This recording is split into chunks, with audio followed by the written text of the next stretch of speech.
오늘 우리에게 주신 하나님의 말씀은 사도 바울이 고린도 교회로 보낸 편지의 마지막 부분, 결론 부분에 해당하는 말씀입니다. 사실 이 고린도 교회는 참으로 사도 바울의 마음을 많이 아프게 만들었고 곤란하게 만들었고 또 참 많이 괴롭혔던 그런 교회입니다. 그럼에도 사도 바울은 끝까지 이 고린도 교회를 사랑하였습니다. 오늘 본문 말씀은 바울의 마음속에 있는 그 깊은 사랑의 정을 그대로 고스란히 드러내 보여줍니다. 어쩌면 그것은 바울의 눈물겨운 사랑의 고백인지도 모릅니다. 바울은 고린도 교회를 끝까지 사랑하면서 되도록 한 사람도 다치지 않기를 소원합니다. 그 누구의 마음도 상하지 않고 또 모두가 다 그리스도께로 돌아오고 뿐만 아니라 바울과의 관계 다시금 좋아지는 관계가 되기를 소망합니다. 고린도 교회의 가장 큰 문제는 교인들 간의 분쟁, 다툼이 있었더라라는 것입니다. 그러나 그 분쟁의 문제도 바울의 사랑 속에서, 아니 그리스도의 사랑 안에서 다 해결이 되고 아주 완전한 하나를 이루게 되길 간절히 바라는 마음이 있습니다. 그 사랑의 간증이 이러합니다. 바울은 사실 본문 바로 앞에 있는 말씀 가운데서 이 고린도 교회에 대하여 책벌을 예고했었습니다. 고린도후서 13장 2절입니다. 내가 다시 가면 용서하지 아니하리라. 용서할 수 없는 책망받아야 할 많은 거리들이 이 고린도 교회에 있었습니다. 그리고 1절에서는 내가 이제 세 번째 너희에게 가리니 두세 증인의 입으로 말마다 확정하리라 라고 하면서 강력하게 경고합니다. 증인이 한둘이 아니라는 거예요. 그 많은 증인들 다 불러 세워서 시시비비를 가리겠다라는 것입니다. 또 5절에서도 너희는 믿음 안에 있는가 너희 자신을 시험하고 너희 자신을 확정하라 라고 책벌할 것을 예고합니다. 스스로 증명하라. 과연 믿음의 일을 하였는지 아니면 믿음에서 저 멀리 떨어진 잘못된 판단, 생각한 것인지 스스로 확정하라. 책벌 예고입니다. 그러나 알고 보면 이 모든 것이 또한 사랑에서 연유하여 이런 경고를 하고 있는 것입니다. 다 사랑입니다. 심판에 대한 이 예고도 사랑입니다. 책벌하는데 예고가 필요합니까? 심판하겠다라고 하는데 미리 알릴 필요가 있습니까? 미리 알린다라고 하는 것, 그것만으로도 그의 뜨거운 사랑을 알 수 있는 것입니다. 그러면서 오늘 본문 10절에서 바울이 이 편지를 쓰게 된 진심이 뭔가? 이 편지를 쓰는 그 진심을 드러내고 있습니다. 그러므로 내가 떠나 있을 때 이렇게 쓰는 것은, 이렇게 쓴다라는 것은 내가 이제 가면 용서하지 아니하리라 그렇게 쓴 것을 말하는데, 이렇게 쓰는 것은 대면할 때 주께서 너희를 넘어뜨리려 하지 않고, 주께서 너희를 넘어뜨린다. 무슨 이야기일까요? 바울이 책벌하면 주님이 넘어뜨리신다라는 것입니다. 바울이 하지만 그러나 실제 책벌은 주님께서 책벌하신다라는 뜻입니다. 깊이 인지해야 할 말씀입니다. 그리고 두려운 말씀이기도 합니다. 마태복음 16장 19절 말씀에 보게 되면 예수님께서 베드로에게 주신 말씀이 있습니다. 내가 땅에서 무엇이든지 매면 하늘에서도 매일 것이요 내가 땅에서 무엇이든지 풀면 하늘에서도 풀리리라. 사실은 아주 높은 의미의 권세에 대하여 설명해 주시는 말씀입니다. 주의 이름으로 일하는 주님의 사자, 주님의 종이 교회의 권위로 한마디 하면, 복을 빌면 복이 임하게 되고 저주하면 저주를 받고, 매면 하늘에서도 매이고 풀면 하늘에서도 풀릴 것이다 라는 말씀입니다. 이것이 베드로에게 주신 권세요, 바울에게 주신 권세요, 또한 주의 종들에게 주신 권세입니다. 그래서 책벌한다 라고 하는 것, 이것은 어려운 일입니다. 간단한 문제가 아닙니다. 한번 책벌하면 땅에서 매면 저 하늘에서 그냥 묶여버리는 것이더란 말입니다. 그러기에 바울은 조심에 조심을 또 거듭합니다. 고린도 교회에 책망할 사람이 많습니다. 한둘이 아닙니다. 책망거리가 온통 널렸습니다. 그래서 내가 가면 용서하지 않으리라 라고 하면서도 또 다시금 말씀합니다. 내가 이렇게 편지를 쓰는 것은 너희를 만났을 때 주님이 너희를 넘어뜨리지 않게 하려 합니다. 즉 내게 주신 권세를 따라서 책망하고 책벌하고 그렇게 함으로 너희를 대하지 않게 하기 위하여 오늘도 또다시 편지를 이렇게 쓰는 것이다 라는 것입니다. 이것이 사도 바울의 사랑입니다. 가면 용서하지 않으리라 큰 소리를 쳤습니다. 그런데 가서 책벌하지 않는다면 또는 그들이 회개하니까 곳에 회개했다고 그저 다 용서하고 말면 큰 소리 치는 것이 되고 말지 않습니까? 또 큰 소리 쳤던 그거 다 뭐가 됩니까? 또 그러면 실없는 사람 되지 않습니까? 바울의 권위, 그 권위는 다 어떻게 되는 것입니까? 하나님께서 요나에게 너 저 니느웨로 가야 되겠다. 가서 40일 후에 망한다라고 전해라. 그렇게 시켰습니다. 요나는 이 니느웨 성이 회개하여서 망하지 않게 되는 것이 싫었습니다. 그냥 가만히 모른 척 내버려두고 망하기를 원했습니다. 혹시 그들이 듣고 회개하기를 바라지 않았습니다.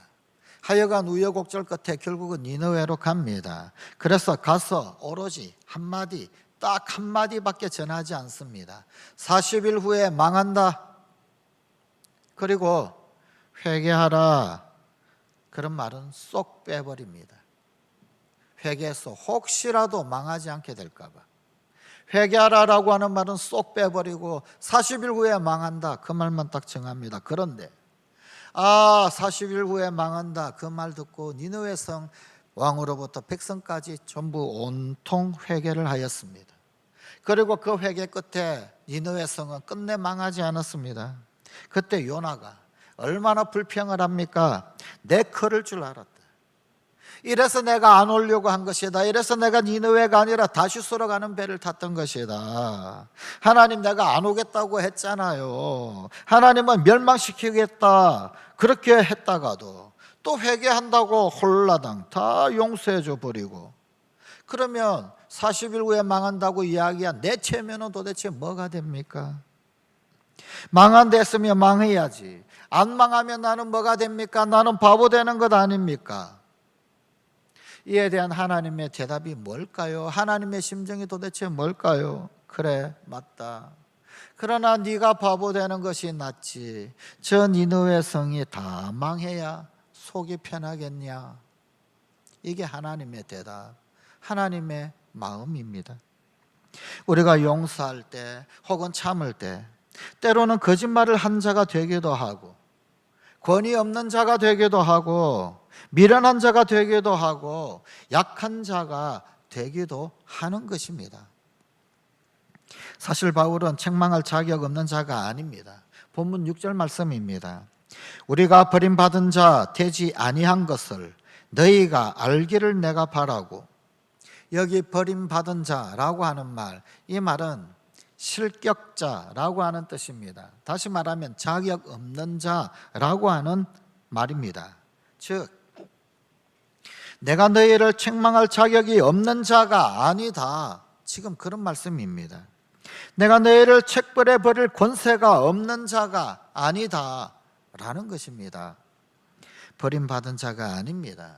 그러나 버림받은 자 같이, 실격자가 아니나 실격자 같이 그렇게 하겠다라는 것입니다.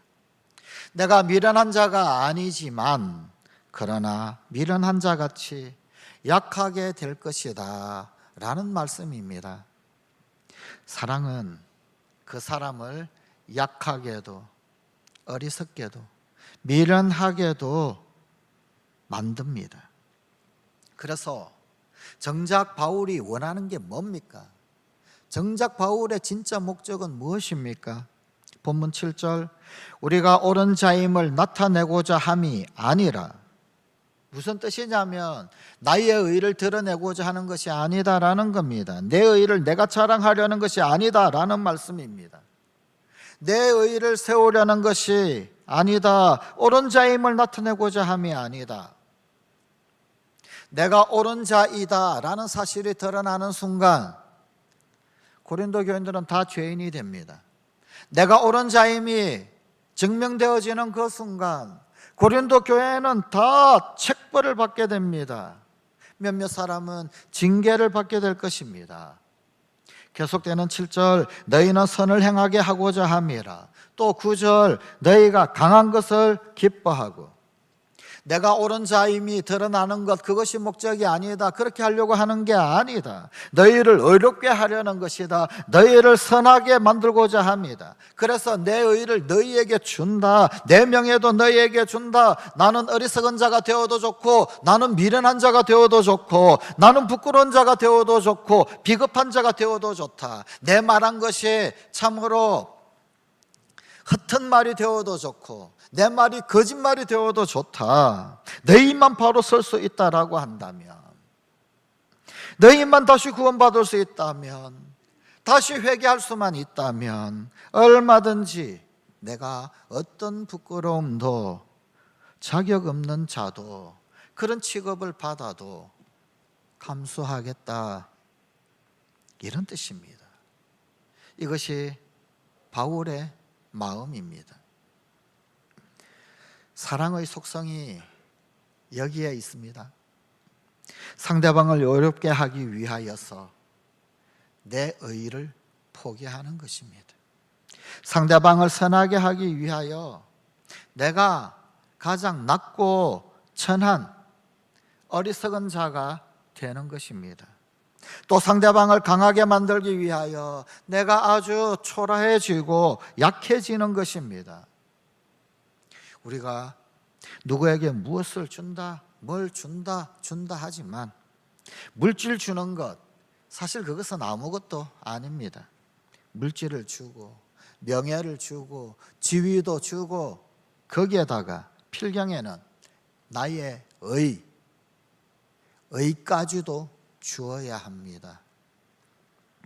그러니까 그는 의로운 자, 당당한 자가 되는 대신 나는 비겁자, 나는 죄인 되고 나약해지는 것입니다. 이것이 사랑입니다. 여러분, 이런 유행가가 있지요. 그대 앞에만 서면 나는 왜 작아지는가? 왜 작아질까요? 그대 앞에서는 나만 죄인입니다. 저분은 훌륭하고 저분은 다 옳습니다. 내가 너무 부족합니다. 100번 1000번 생각해도 내가 잘못했습니다 하는 이것이 진짜 사랑 아닙니까? 아무리 생각해 보아도 나는 옳고 저는 틀렸다, 그러면 그것은 사랑이 아닙니다. 그가 옳습니다. 내가 잘못했습니다. 우리에게 잘못이 있습니다.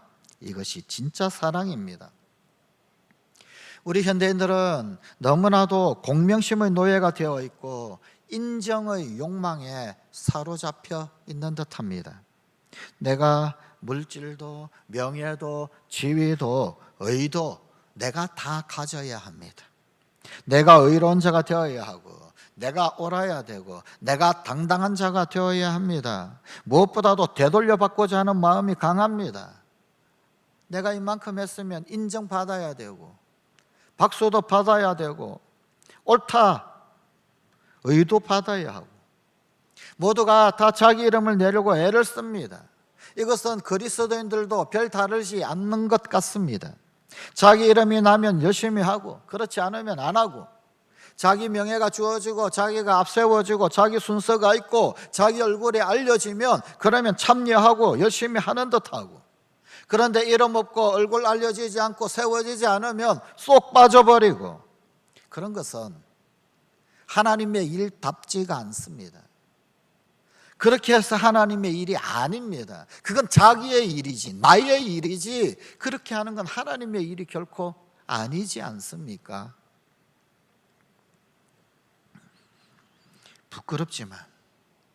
부끄럽지만 우리끼리니까 말씀을 드립니다.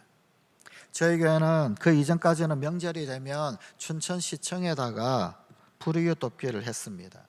그러나 지난 2010년부터는 좀 더 가까이 지역의 불우한 사람들을 돕기 위해 저희 교회가 속해 있는 석사동 주민센터를 통하여서 명절마다 불이웃 돕기를 합니다. 지난 설 명절에서도 했었는데 그동안 석사동에만 도운 것이 누적 5,400만 원이 됩니다. 또 교회 앞의 대룡중학교의 학생들에게 장학금을 지급한 것도 13년간 2,620만 원이 됩니다. 그런데 이런 일들이 있으면 춘천시정을 소개하는 소식지 혹은 아니면 어떤 매체에 보도가 되는데 저희 교회의 일들은 잘 안 나오나 봅니다.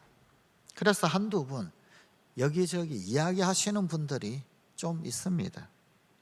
저희 교회보다 훨씬 작은 교회에서 훨씬 적은 금액으로 초등학교에 장학금 지급한 것, 그런 것도 나오는데 우리 교회 거는 안 나오더라는 것입니다.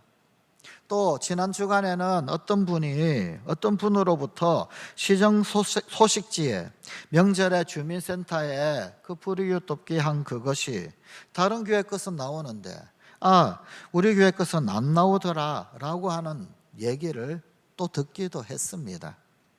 도민일보에는 나왔는데 정작 시에서 발행하는 매체에는 안 나왔다고. 또 다른 분은 친구들이 어느 교회가 참 좋은 일을 많이 한다고 이야기하더라고.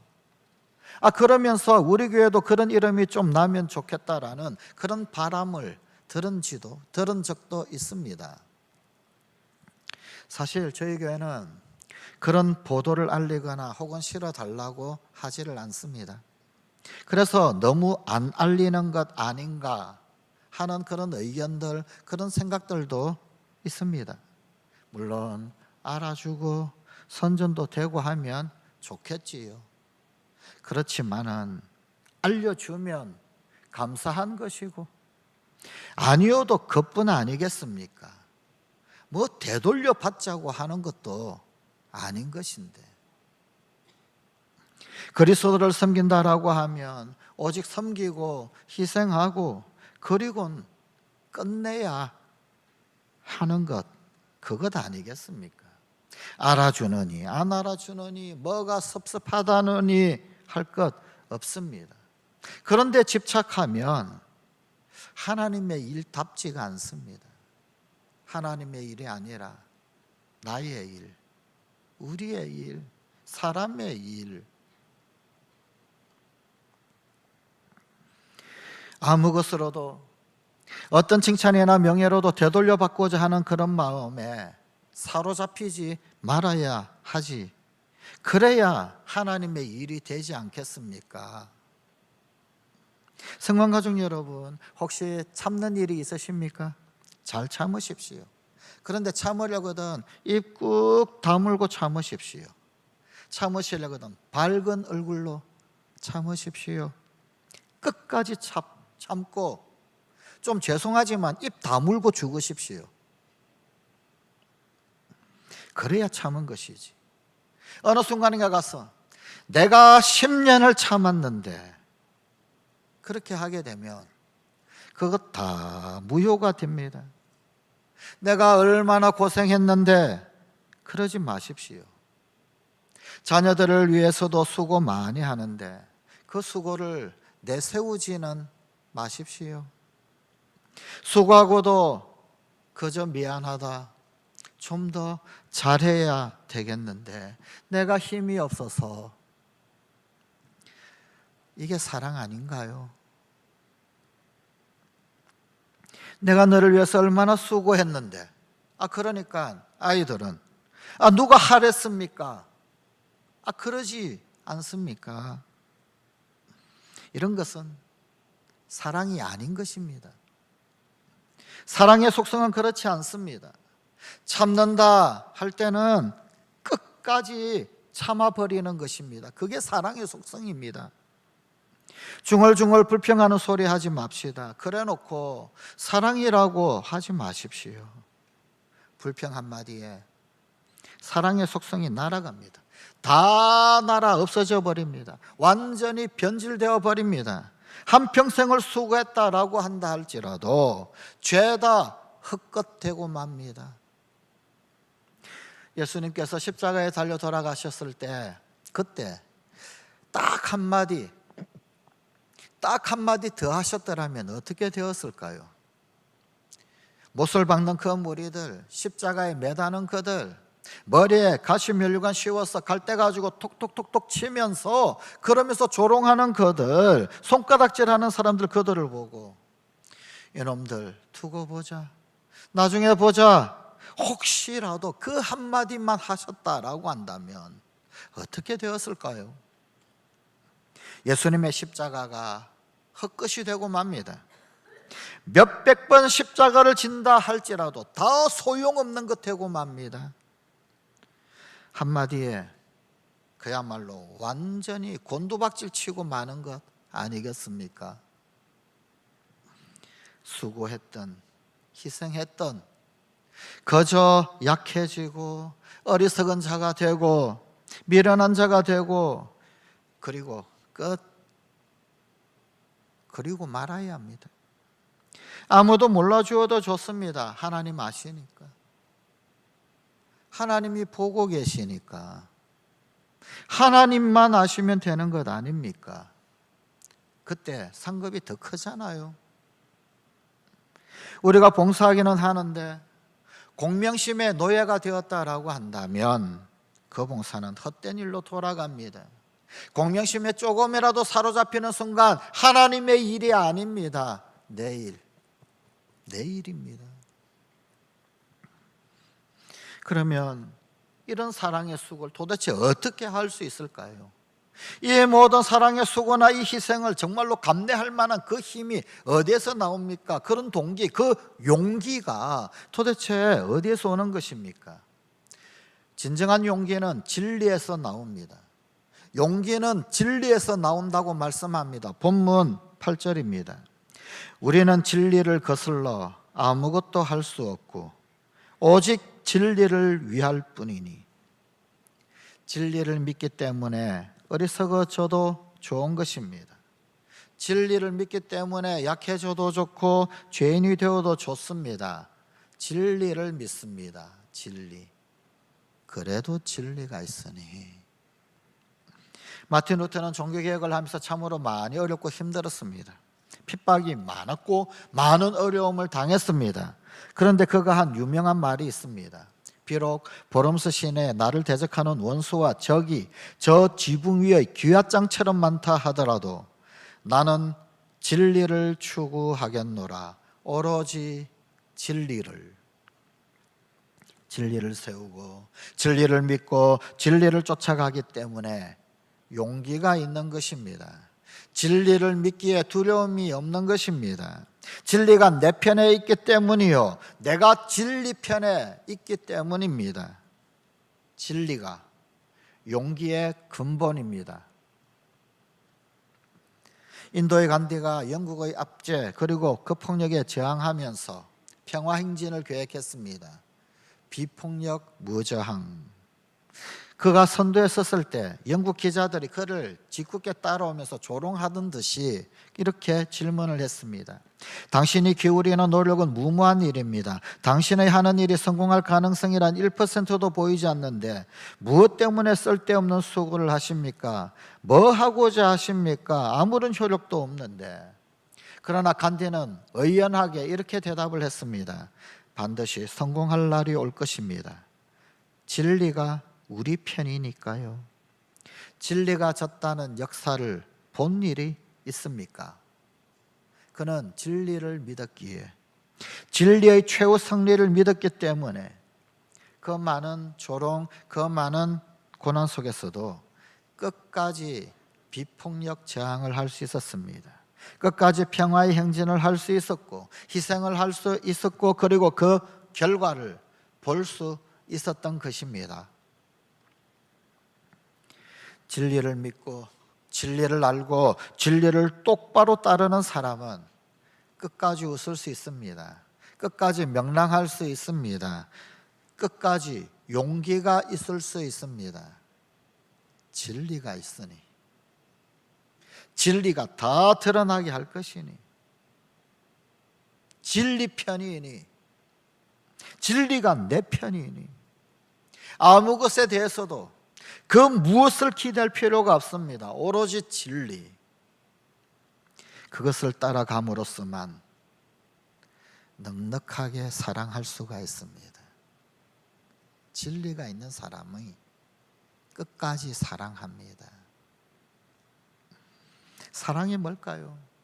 내가 너를 좋아하고 너가 나를 좋아하는 것, 피상적으로 그게 사랑이라고 생각합니다. 그런데 참 이상하게도 사랑장이라고 일컫는 고린도전서 13장은 내가 너를 좋아하고 너가 나를 좋아하는 것, 이걸 사랑이라고 단 한 군데서도 말씀하고 있지 않습니다. 사랑이 어떤 것인가? 고린도전서 13장 6절입니다. 사랑은 진리와 함께 기뻐합니다. 사랑은 진리와 함께 하는 것입니다. 진리와 함께 기뻐하는 것.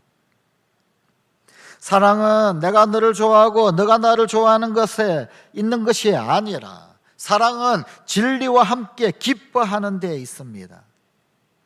사도 바울은 진리를 따르기 때문에, 진리를 위하여 살아가기 때문에 아무 걱정 없이, 그리고 또한 이런 굴욕 저런 어려움 다 참고 견디면서 고린도 교인들을 사랑할 수 있었던 것입니다. 그러면서 바울은 진리에 기반한 사랑으로 마지막 간절한 실천적 권면을 합니다. 본문 11절입니다. 마지막으로 말하노니 형제들아 기뻐하라. 온전하게 되며 위로를 받으며 마음을 같이하며 평안할지어다. 마지막으로 말하노니 이런 뜻입니다. 제발 부디, 여기에는 이런 절절한 심정이 담겨 있는 것입니다.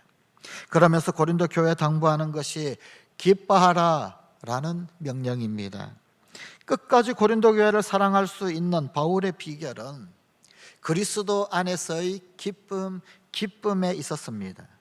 기쁨 없이 사랑할 수가 있습니까? 내가 기쁘지 못한데 누구를 사랑합니까? 은혜 안에서 내가 기쁨이 충만해야 남을 사랑할 수 있는 것입니다. 내가 슬프고 내가 울적하고 내가 불만이면 별것도 아닌 것에 자꾸 문제를 일으킵니다. 그렇기 때문에 기뻐하라 라는 것입니다. 또 온전하게 되며 라고 말씀합니다. 온전하게 되며 무슨 뜻입니까? 성숙해져라. 부디 제발 성숙해져라 라는 것입니다. 옳고 그름을 따지는 시시비비가 사실은 다 유치해서 생기는 것 아닙니까? 한 번 정도는 따지겠죠. 그런데 주구장창 끝까지 옳고 그름을 따지는 것, 그 유치한 것 아닙니까? 그러나 온전함에 이르게 되면 내가 옳고 네가 그러다, 네가 옳고 내가 그러다, 뭐 네가 크다 내가 크다 할 것 없게 됩니다. 다 미숙해서 빚어지는 일이니까 온전케 되라 라고 말씀합니다. 명령합니다. 그리고 위로를 받으며 라고 말씀합니다. 사실 알고 보면 위로하는 것보다 위로받는 것이 훨씬 더 어려운 일입니다. 위로받는 마음, 그거 참 귀한 것입니다. 위로를 받을 수 있다. 사실 사람들은 자존심 때문에 위로를 거절하는 경우가 참 많습니다. 성관 가족 여러분, 누군가를 위로해 보십시오. 그런데 내가 그 어떤 말로든지 위로하려고 할 때 상대방이 아예 거절을 하면, 상대방이 아예 위로를 안 받으면, 그러면 어떻게 하겠습니까? 이를테면 우는 아이 달래 보셨지요? 그런데 아무래도 울음 그치지 아니하고, 이거는 이유가 아니라 아예 그냥 생떼를 쓰는, 그래서 어떻게 으르고 달래도 통하지 않으면 그러면은 참 난감하지 않습니까? 그때 답이 없지 않습니까?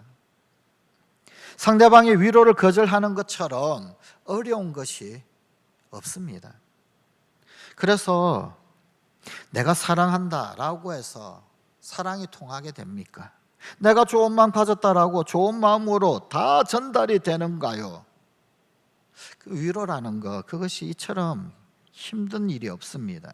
그래서 꼭 좀 위로를 받으라, 위로를 거절하지 말라라고 하는 것입니다. 또한 마음을 같이하며 평안할지어다 라고 말씀합니다. 고린도 교회는 분쟁하는 교회였습니다만 그러나 이제는 마음을 같이하고 평안하라 라고 권면합니다. 어디에서? 진리에 기반한 사랑에서.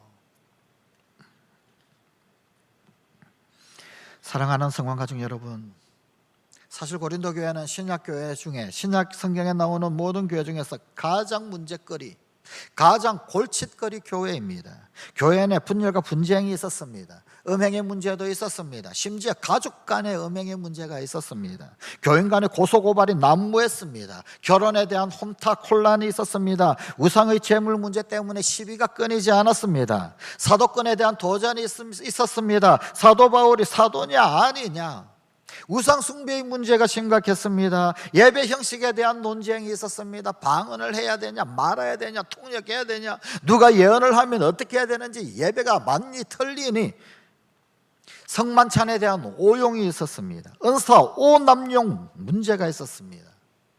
교회 내에서 일어날 수 있는 문제란 모든 문제는 고린도전서 고린도후서에 다 나와 있습니다. 바로 그런 교회였습니다.